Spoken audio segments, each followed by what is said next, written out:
How do you handle being the boss and going, no? Because I know you don't take any bullshit, but do you find that side of things tricky? Yeah.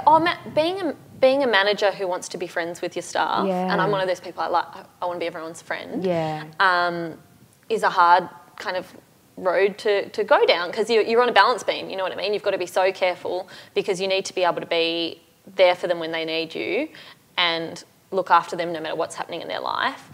But at the same time, you need to be able to say, nah, not good enough, start again, or hey guys, I've got to be the fun sponge now, do your freaking work. It's a hard, and really in a room hard of balance. like young women having a great time, it's really easy for us to kind of go careering off into just fun as opposed to productive fun. Right. And it is hard. I don't think I get it right all the time. Definitely don't get it right all the time. But one of the things I pride myself on is being a good boss. For me, that's the most important part, is skilling up these young women so that the next job they get, whether it's with us or somewhere else, they have more to bring to the table, that they've learned things that they're going to be even better at it than they were before.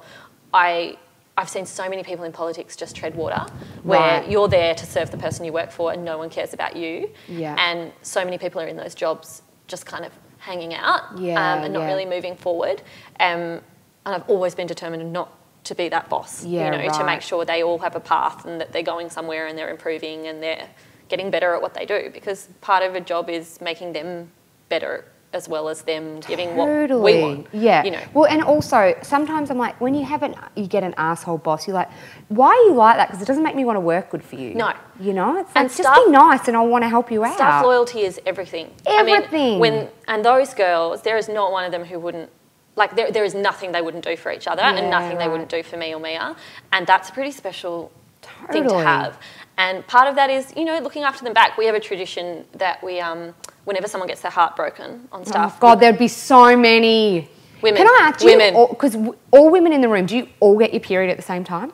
Mia and I definitely do, because everyone prepares for those few days. Because you're together all the time. You're right. the room is like, it's coming. But it's a natural thing. Like when you're at high school, all of you and your friends get it at the same time. The pheromones naturally do. If you think about it, if you have an emotional day or a seriously bad day once every 2 months, right?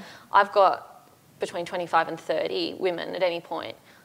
If you work that out, that means roughly every 2 days, one of them's having a breakdown. And I love them, and they produce such good work. But it is drama. It is drama central. Women are a lot harder to manage than men. I bet. Well, way harder. We are naturally more complicated and more sensitive, which makes us do fabulous things, but there is the flip side to that too. And it also just means that being aware of it, I think. And, if you're a boss who goes, okay, you've gotten your heart broken and broken up with a boyfriend of 2, 3, 4 years in the last week, I can't expect you to be at 100%, and you're not going to be. No. And we have the tradition, we got to laser tag and shoot each other when someone gets, it really helps.